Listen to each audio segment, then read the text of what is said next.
In 2020, Donald Trump won 8% of the African American vote. Considering it was a 2% increase from 4 years ago, it's no wonder it emboldened Trump to make these statements at the Black Conservative Foundation just days before the South Carolina primary. The mugshot, we've all seen the mugshot. And you know who embraced it more than anybody else? The black population. It's incredible. You see black people walking around with my mugshot. You know, they do shirts and they sell them for $19 a piece. It's pretty amazing. A man who I really like, and he's a hell of a pastor, I can tell you that, Pastor Mark Burns. Mark, where are you? Where's Mark Burns? He's a great guy. Good. These lights are so bright in my eyes that I can't see too many people out there.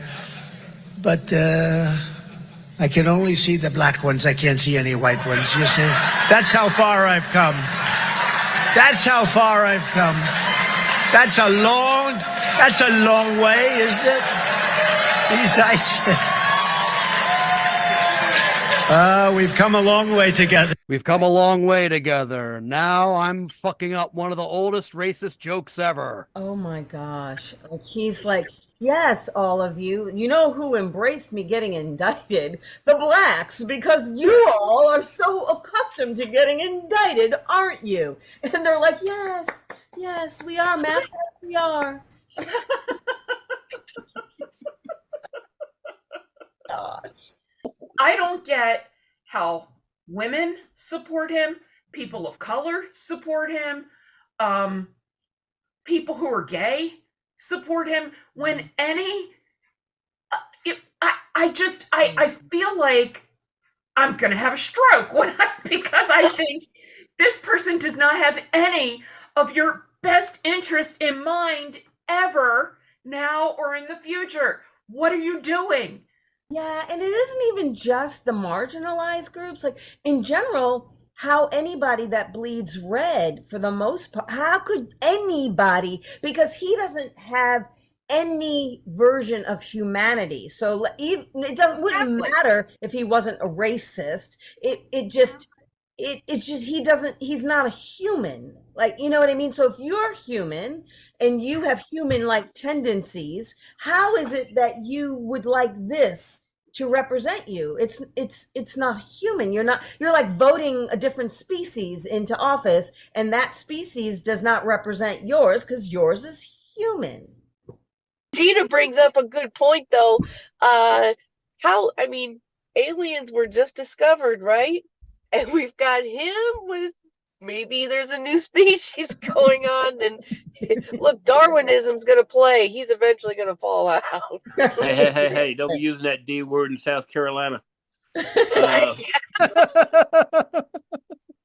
And not that I necessarily agree with this sentiment, but Trump for years has brought up the fact that about the distrust of government and institutions, like not remembering or realizing that he's caused some of it. So I think that's where like a lot of different groups of people they've kind of gone to him because they've heard him say this stuff. They know that government has a history of mistreating people, and especially of African Americans in the past. So I mean, there is I emphasize some legitimate concern, and that's why conservatives, especially if they're black conservatives, like non-white conservatives, even conservatives who are somewhat LGBTQ friendly, they'll still lean toward Trump because in their minds it's something different from what they've had. But, again, I don't agree with that sentiment, but that's there, and that's a battle that we have to pick. But if there's any black person in the world right now who thinks that Trump is better for them, better for us than anything that the government has to do, all you have to do is take 2 minutes to Google his name, and you'll see the Central Park 5 case. You'll see the case in '73. He got sued because he wouldn't rent to black people. You'll see the whole birther movement thing that he started on Obama. He's not a race-friendly dude, okay? The only race he likes is, something hot or semi-hot from a foreign country that looks like him and has boobs, they'll blow him. Oh, so we added the blowing in this one, huh? Closed it out with a good And blow. he got that in before Tom, so that's did. impressive. So. Yeah, did. All right, go Mo, go. Sorry. No, I love having the heat taken off of me for once. I tell you, I'm a problem. I do believe.